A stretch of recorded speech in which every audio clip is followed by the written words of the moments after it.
जय माता रानी दोस्तों, आप सभी का बहुत बहुत स्वागत है आपके अपने चैनल राधा कृष्ण ऑफिशियल में। उम्मीद करती हूँ आप लोग बहुत अच्छे होंगे। तो ये बताने के लिए कमेंट बॉक्स में जय माता दी जरूर लिखेगा। तो चलिए दोस्तों, आज हम इस वीडियो में करवा चौथ व्रत की कथा सुनेंगे, तो आप लोग कथा जरूर सुनिएगा। तो करवा चौथ का जो व्रत है वो कार्तिक मास के कृष्ण पक्ष के चतुर्थी तिथि के दिन करवा चौथ का व्रत किया जाता है, जो कि अब की बार साल 2024 में 20 अक्टूबर को पड़ा है। दिन है रविवार। तो ये चतुर्थी तिथि के दिन पड़ने के कारण चतुर्थी तिथि जो होता है वो गणेश जी को समर्पित होता है, इसलिए आज के दिन गणेश जी की कथा या कहानी भी जरूर पढ़नी या सुननी चाहिए। आप लोगों को इस वीडियो के लास्ट में गणेश जी की कहानी भी सुनने को मिलेगा, तो आप लोग कथा पूरा जरूर बता दो कि करवा चौथ का जो व्रत है वो हर सुहागिन महिला अपने अखंड सुहाग के लिए, अपने पति के लंबे आयु के लिए सरगी खा करके ये व्रत रखती है और शाम के समय में चंद्रदेव को अर्घ्य दे करके अपने व्रत का पारण करती है। इसलिए हमें करवा चौथ व्रत के दिन जरूर कथा पढ़नी या सुननी चाहिए, क्योंकि इसमें कथा पढ़ना या सुनना बहुत ही ज्यादा आवश्यक होता है। बिना कथा सुने या बिना कथा पढ़े हमारा व्रत पूरा नहीं होता है, इसलिए आप लोग कथा जरूर पढ़िएगा और सुनिएगा। तो चलिए सुनते हैं करवा चौथ व्रत की कथा। एक साहूकार के 7 लड़के और एक लड़की थी। एक बार कार्तिक मास के कृष्ण पक्ष की चतुर्थी तिथि को सेठानी सहित उसकी 7 बहुएं और उसकी बेटी ने भी करवा चौथ का व्रत रखा। रात्रि के समय में जब साहूकार के सभी लड़के भोजन करने बैठे तो उन्होंने अपनी बहन को भी भोजन करने के लिए कहा। इस पर बहन ने कहा, भाई अभी चांद नहीं निकला है, चांद के निकलने पर ही उसे अर्घ्य देकर ही आज मैं भोजन करूंगी। साहूकार के बेटे अपनी बहन से बहुत प्रेम करते थे। उन्हें अपनी बहन की भूख से व्याकुल चेहरे देखने से बेहद दुख हुआ। साहूकार के बेटे नगर के बाहर चले गए और एक पेड़ पर चढ़ करके अग्नि जला दी। घर वापस आकर के उन्होंने अपनी बहन से कहा, देखो बहन, चांद निकल आया है, अब तुम अर्घ्य दे करके भोजन ग्रहण कर लो। तब साहूकार की बेटी ने अपने भाभियों से कहा, देखो चांद निकल आया है, तुम लोग भी अर्घ्य दे करके भोजन कर लो।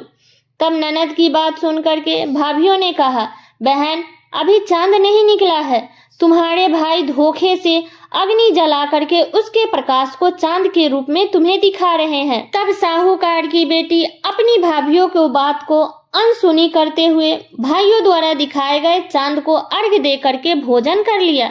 इस प्रकार करवा चौथ का व्रत भंग करने के कारण विघ्नहर्ता गणेश जी साहूकार के लड़की पर क्रोधित हो गए। गणेश जी के क्रोधित के कारण उस लड़की के पति बीमार पड़ गया और घर में बचा हुआ सारा धन उसके बीमारी में लग गया। साहूकार की बेटी को जब अपने किए हुए दोषों का पता लगा तो उसे बहुत पश्चाताप हुआ। तब उसने गणेश जी से क्षमा प्रार्थना की और फिर से विधि विधान से विधि पूर्वक चतुर्थी का व्रत शुरू कर दिया और उसने उपस्थित सभी लोगों का श्रद्धा अनुसार आदर किया और तदुपरांत उनसे आशीर्वाद ग्रहण किया। इस प्रकार उस लड़की की श्रद्धा भक्ति को देख करके विघ्नहर्ता गणेश जी उस पर प्रसन्न हो गए और उसके पति को जीवन दान प्रदान किया और उसे सभी प्रकार के रोगों से मुक्त करके धन संपत्ति और वैभव से युक्त कर दिया। इस प्रकार यदि कोई भी छल कपट अंधकार लोभ लालच को त्याग करके श्रद्धा और भक्ति भाव पूर्वक चतुर्थी का व्रत पूर्ण करता है तो वो जीवन के सभी प्रकार के दुखों और कलेशों से मुक्त होता है और सुखमय जीवन व्यतीत करता है। तो ये थी करवा चौथ माता की कथा।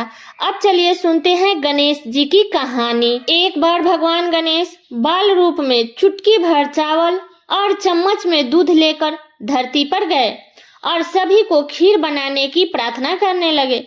सभी लोग थोड़ा सा चावल देख करके हंसने लगता था। इस पर गणेश जी ने एक गरीब बुढ़िया से खीर बनाने के लिए कहा और बुढ़िया उनकी खीर बनाने के लिए तैयार भी हो गई। बुढ़िया ने एक भिगोना चूल्हे पर चढ़ा दिया।